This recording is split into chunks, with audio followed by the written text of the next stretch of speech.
Well, hello again. So as I briefly said, I'm the CEO and co-founder at Startup.101. And today, well, I was asked to talk about how do you kind of get ownership of your career and how you start building businesses. I decided to change my presentation a little bit on just kind of sharing all the things that I've learned by doing this in Mexico and giving you really clear takeaways for things that you can apply here in Brazil. Thank you. So I changed the title a little bit. So this event, it's all about building ecosystems. It's about building the Brazilian ecosystem. Ryan, this morning, he was talking about, Silicon Valley is not a place, it's a state of mind. So I just wanted to share a little bit of what it has been happening in Mexico. And then what are those things that you can learn from it to apply it to Brazil? So my presentation is going to be divided in 3 parts. I'm just going to give you a quick overview on what it has been happening in Mexico.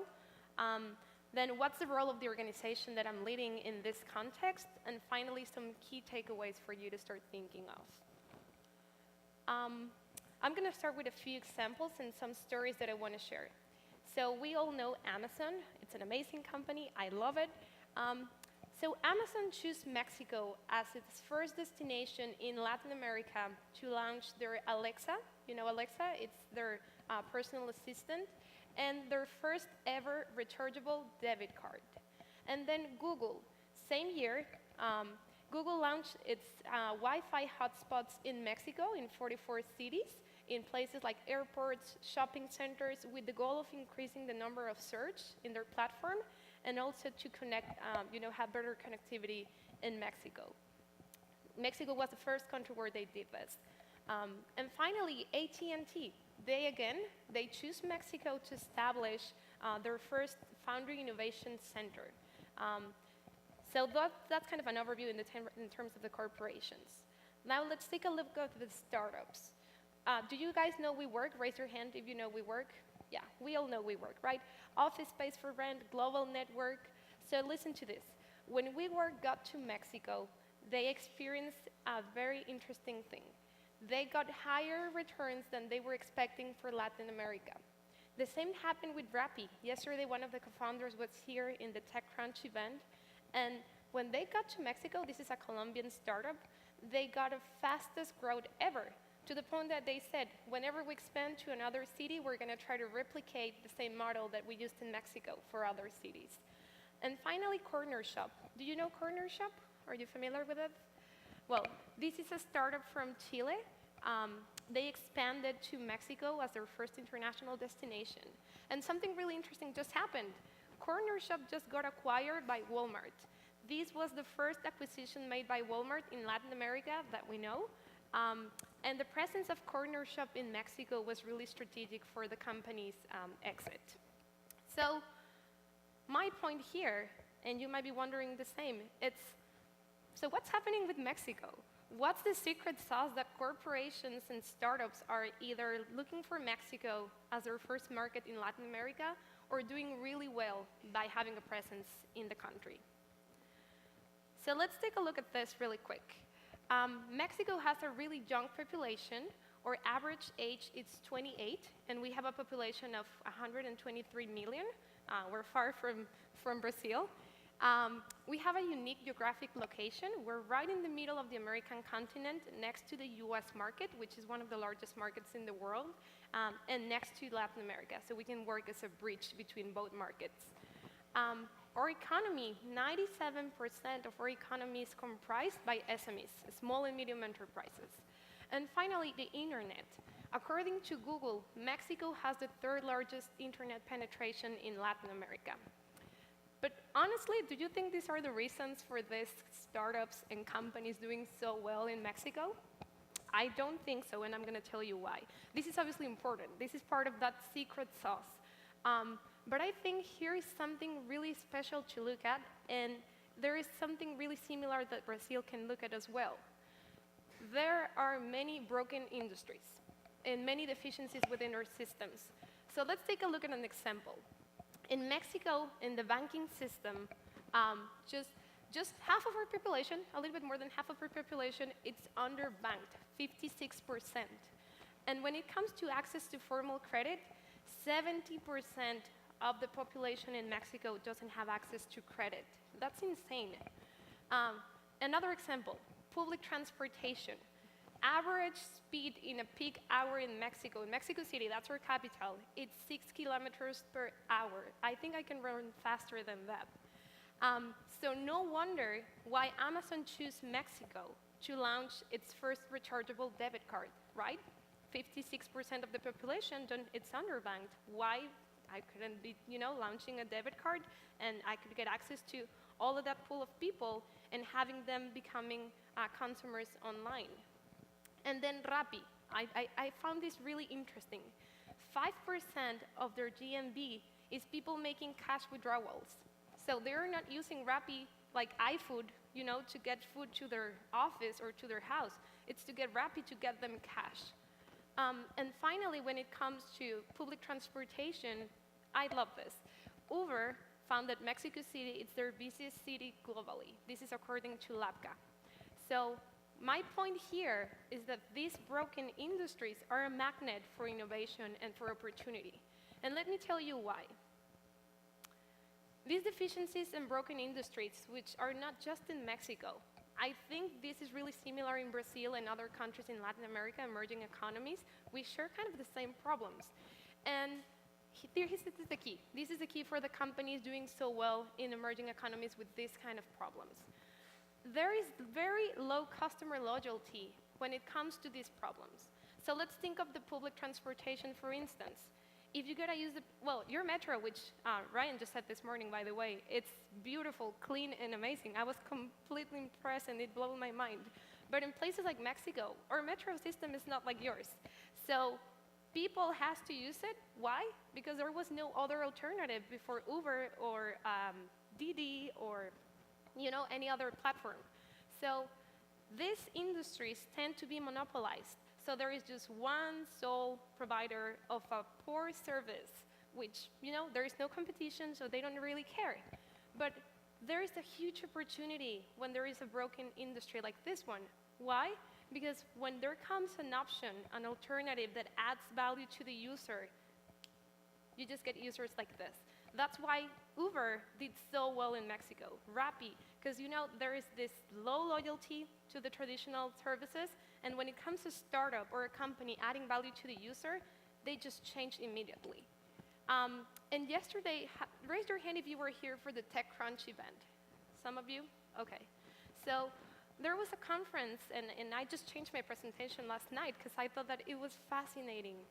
One of the co-founders from Nubank, one of the success stories from Brazil, she said that they spent 0 budget in marketing their startup when they were starting. And she was in this fireside chat, and the moderator said, what? How in the world you got 5 million active users without spending a dime in marketing? And it's because of that, because she was saying that Brazil tends to have a very non-friendly finance system. It was a hassle. You gotta kind of be dealing with your bank. So when Nubank got in place, they just got users like this, because they were a very interesting alternative and a really interesting solution for the end user. So what's your role in this context? Can you hear me okay? Yeah. And how does it benefit the ecosystem? So 3 years ago, that's when we started Startup GDL in Mexico. And we noticed that this was happening, and we said, we gotta do something about it. Mexico and Latin America in general has a huge opportunity to create innovation. So what can we do about it with this previous context? So we noticed something. It was really important to start attracting fast-growing tech startups to Mexico. And I'm gonna tell you why. There is this tendency, and Ryan was talking this morning about Silicon Valley, kind of becoming more international. And there is this tendency that startups that are based in Silicon Valley are just leaving, or not leaving, expanding. And why is this? The reason why these companies are looking for other markets, not just to sell their products, but to start building their teams and to increase their capacity, are the 3 top things in the presentation. Most of these companies are venture-backed which means that most of them are fighting to be profitable. So when they are based in an ecosystem like Silicon Valley, for instance, that means that it's super expensive. They pay a lot of money for rent, for salaries. It's just insane. They call it's a rat race. It's like, it's hard. Second thing, they need to increase their company capacity. This means they need to hire. And when they are in an ecosystem like Silicon Valley, there is so much competition that it's too hard to attract and retain your talent, which is the most important thing, the most important asset that a company can have. And finally, there is this global tendency on building remote engineering teams. So with all of these ideas in mind, we said, well, what can we do? Mexico, it's becoming really interesting to the world, and there is this tendency. So what we did is this program through Startup GDL to help these companies, especially coming from the US, to come to Mexico, invest in our countries, and build their teams, help them solve those 3 problems that they have. So what we do with our program, which is our global growth program, it's to help them navigate our ecosystem and help them understand what it takes to establish an entity in Mexico, what's the cost, what's the approximate timeline. In terms of the talent bucket, we help them understand what's the talent available, especially in engineering, and then some of the salaries, the benefits that they should be offering, and then some cultural matters. We get this question on safety all the time, and just helping them understand that Mexico is not just tequila, taco, and mariachis. We all love those things, but we're more than that. So it's helping them understand that and helping them establish and build an engineering team, which is going to help them solve those 3 problems that they have. And you might be wondering, well, why are you guys doing this? Well, we just discussed a little bit about why in Mexico and the global tendency. But I think this is the key part of my presentation. Because the startups, especially high-tech startups that are growing exponentially, have something really unique. 4 things are really important for us to bring these companies to our country. The first one is the startups bring knowledge transfer. So most of these companies are building cutting-edge technologies, so it's a way to bring those cutting-edge technologies to our country. The second thing is that they bring best practices. They've been doing this for a while, and they know what they're doing most of the times. So it's a way to bring that knowledge to our ecosystem. And finally, and the most important one, the startup mindset. When they said Silicon Valley is not a place, it's a state of mind, for me that means this, the mindset. And most important thing of that mindset, I would say it's the ownership. The sense of doing things because you love it, because you're part of that company. Your work has an impact. If you do it, you're gonna help your company. If you don't do it, your work is gonna have an impact in the company. So that sense of ownership, it's really important, and I don't see that happening in very big corporations. Ownership tends to be a value that startups have. The second thing, and this one is really important for me in a personal way, because my background is in development studies. So startups are a mechanism to create wealth distribution. Why? Most of the startups, since they are not a solidified business, they represent the risk somehow, they give their employees stock options in a way to compensate the employee risk of joining a company that who knows if it's going to go well or not. So let's say that this company is coming from abroad, established in Mexico, they give their employees stock options, and eventually they exit. It's a way to start creating wealth distribution. Something really important about this as well, it's that startups tend to be more meritocratic, which means that we can change the system. In Mexico, I don't know in Brazil, but most of the very big businesses are family-owned businesses. That means that you can be the best of the best employee, work really hard, do your best, but guess what? You'll just be here because, the next one will be the son of the owner, the uncle, the cousin, and the neighbor. So that happens in those traditional businesses, and startups tend to be more meritocratic, so that's something really important. The third thing, and I love this example. Raise your hand if you ever heard of the PayPal mafia. Are you familiar with that? No? So let me tell you what. You know PayPal, right? This platform to do transactions and yeah. So what happened is that back then, When PayPal started in Silicon Valley, it started growing, it hired its first employees, it started to do really well. And then some of the early employees that worked for PayPal, they left. And guess what? Those are the co-founders of companies like YouTube, Tesla, 500 startups, Sequoia Capital, Yelp. So the whole thing about this is that startups can create a virtuous cycle where startup employees become eventually startup founders. Eventually, they do really well. They become investors and mentors. And if you look at the story of Silicon Valley, that's how it really started. It was Intel, and then companies coming out of Intel, and companies coming out of those companies, and so on and so on. So that's what we're trying to replicate here. And the fourth thing is the economic impact. And this is really important. We were talking about the geographical location of Mexico. We're next to the US, and that's something really good. But on the other hand, it could be dangerous in the sense that our most talented people, it's leaving to the US. And they say, well, you know, if I cannot do well in Mexico, I'm just going to move and I'm going to work for Google or Facebook, which is just, you know, right next to Mexico. So our goal is to flip that model and say, we're going to bring those companies to Mexico and give you an opportunity to build a significant career in tech while you are in Mexico. These companies are creating jobs, very well-paid jobs. They are helping us retain our talent in our country. And finally, they are creating a spillover effect in the economy. Why? Because these companies obviously need other services. They need office space, they need lawyers, they need accountants.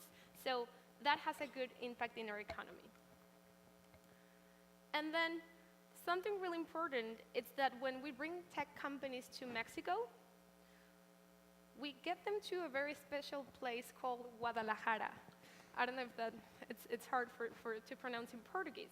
But Guadalajara, it's an amazing city, and it's not just because it's my hometown. I love it, and I'm biased. But it's known as the Mexican Silicon Valley. And the reason why it's happening, and the reason why we're bringing these companies to this specific region of the country, it's because of this. It's not like someone said, oh, you know, there is this global tendency of competing to be the next Silicon Valley, in which, by the way, is not for countries, it tends to be more for cities. It's another city competing with another city to be the next Silicon Valley. We're not talking about the US, we're talking about San Francisco or New York. So what happened in Guadalajara, and it's really unique to our ecosystem, is this. We used to be a manufacturing city back in the 70s, and in the 90s, something really interesting happened. We got HP to move to Guadalajara to establish an R&D operation. And then we got Intel, Oracle, IBM, you name it, all of them are here. That's really important because they set the foundation of a software industry. And the second thing is that now we're facing a new wave of not just very big companies like those moving to Guadalajara, but startups, as I was explaining, moving to establish engineering operations. The other part of the equation is the talent scene. Yesterday, one of the founders of a company said that, you know, we're doing really well in Brazil, but we gotta catch up with talent. And we have pretty much, I think it's not a problem for Brazil, I think it's everywhere. But something really unique that has been happening back in my hometown is that universities are really open to talk to the industry. That's really important because universities are not saying, well, I'm going to train the talent and then I'm going to give it to you.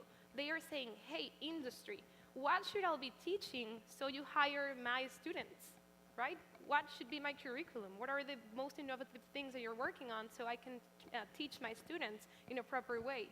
That communication has been really important and part of the success. And the other thing is that Guadalajara has a really good life standard. It's cheaper than our capital, Mexico City, and you can move faster than 6 kilometers per hour in a peak hour. And the other thing is that talent is relocating from across Mexico, from the north, from the south, and talent is coming from other countries as well. I have friends from Colombia, from Cuba, from Egypt, from everywhere, just coming to Guadalajara to work in tech. That's really important. We were talking on this panel about diversity. Diversity is really important, and it's part of what makes Silicon Valley so unique. And finally, our geographic location. Guadalajara is closer to San Francisco than New York. So we are 3 hours and a half direct flight. You can go to Guadalajara and then go back to San Francisco. That geographical proximity, it's really important, especially for companies establishing their engineering teams in our city. And we have the same time zone. Pretty much you can work for 8 hours a day on the same time zone. So think of you thinking on, should I go to India where I have to travel for hours and then my team's going to be working by night and I'm going to be working by day? Or can I be in the same time zone and direct flight from Guadalajara? So what I wanted to say with this is the following. 4 things, and this is how I finished my presentation. I didn't come here just to promote Mexico. Actually, what I do in my organization, it's a private social enterprise. So I'm not paid by the government to come and say, Mexico, it's a great country. What I wanted to say, it's these 4 things that you gotta keep in mind. If you're an entrepreneur and you're looking to reach critical mass in a really quick way, Mexico is a great market because of the reasons that I was explaining before. So it's a no-brainer, and through Startup Digital, we're super happy to help you kind of navigate and explore the ecosystem. The second thing, and this is more for the entrepreneurs in the room today, don't forget about the Nubank example. I've seen most of the entrepreneurs breaking their heads trying to find this really complex problem to solve and build this AI algorithm to change the world. Honestly, the companies doing better are those companies solving the real problems that we have in our everyday life. So remind yourself to think big, but start small. It's small like Nubank did. They said, well, you know, in Brazil we have this awful system for banking. Let's do something about it. Number 3, startups are the way. Just to remind you those 4 things that I was talking about. They have an economic impact, they bring knowledge transfer, and it's a way to start creating a virtuous cycle of people having exposure of how to do things and eventually doing their own things, their own startups. And finally, it's all about a specialization. So what happened in Guadalajara, and the reason why I include that in my presentation, it's really unique to Guadalajara. Not even Mexico City, which is our capital, or Monterrey, which is the 3rd most important city in Mexico, would be able to do what Guadalajara is doing because of the history and with the conditions that are organic to that region of our country. So the same goes for Brazil. Do your own version of Silicon Valley here. What makes Rio de Janeiro? I was talking to Priscilla today. What makes Rio de Janeiro so unique? Well, I mean, so many things. I love that city. But just start thinking on those things. Or what makes Sao Paulo so unique that any other city in the world has? And take that as an advantage, like we did in Guadalajara, to start building your ecosystem. So thank you.